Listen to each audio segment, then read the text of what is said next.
waiting on motivation always causes procrastination. And what I mean by that is that if you value motivation so highly and you always wait for it, then eventually you're just not going to do what you actually need to do.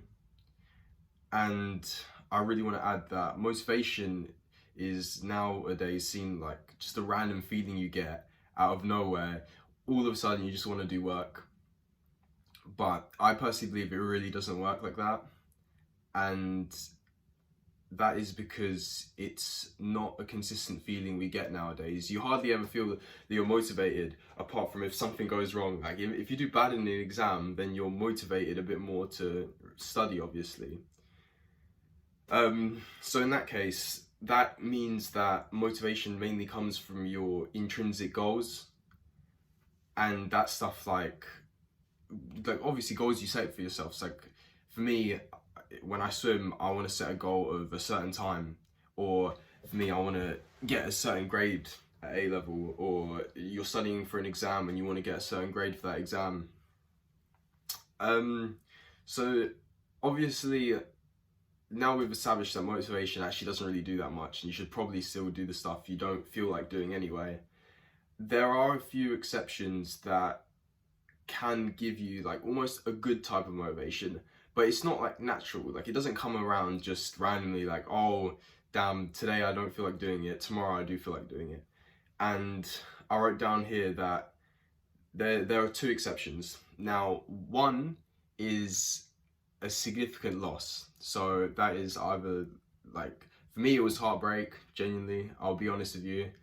But for you it might be the loss of someone, or like again, like we said, just doing bad in an exam. But this can be taken two ways. You can either take it negatively and just not do anything with your life, or you can actually try and move on and use it for motivation, like we were saying. The second exception is paying a premium, so you almost get that motivation, like, oh, you've had a massive loss now again, but you have to repay it almost. And for me, that was spending a lot of money on a ring that tracks my health, sleep, and everything like that, just so I can get back on board and start doing the right things again. For you, it might be buying a certain course that, for example, helps with your sleep or helps with procrastination. Another example could be you did bad in your exam and now you're going to pay for a tutor. So you feel that loss now of, like, this time it's financial.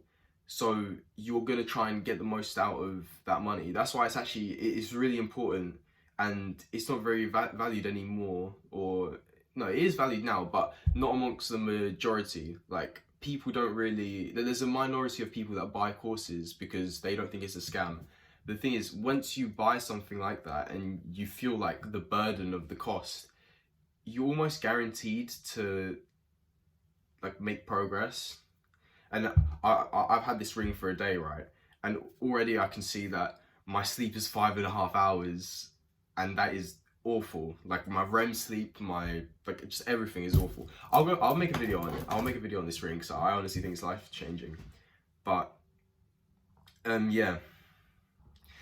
Now you can choose to completely ignore what I've just said, and most people do.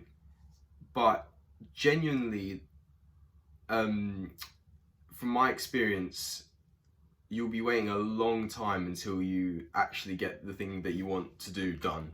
And that's literally just facts. I've been through it as well. Like, if I don't do something that I'm not motivated to do, eventually in 3 months' time, I'm gonna have to do it. So let's take the grade example. I didn't want to revise at the start of the year, but now I'm feeling the burden of that by just getting trash grades. So if I did revise at the start when I wasn't motivated because I was thinking, oh, the exams won't be until ages, then if I did revise then I'll obviously not be feeling as dead as I do now, because now it's like that pressure that you got, that you actually have to, do something and pattern your life. Same thing with anything. I'm choosing exams because it's something that I feel like most of us can relate to. But yeah, you will feel the consequences eventually. It's just I'm making this video to try and save you some time in it, time is currency, and I think that if you can not procrastinate for 2 months doing something that you didn't want to particularly do, and then it comes like hitting you that, oh, should have probably done that thing, it's probably a good thing that hopefully I just made you skip this entire process. If this video helped you, just leave a like and subscribe. It's a win-win for both of us, honestly. If you subscribe, I'll keep pumping out more content and you'll get some value hopefully out of these videos. Alright, thank you for watching, bro.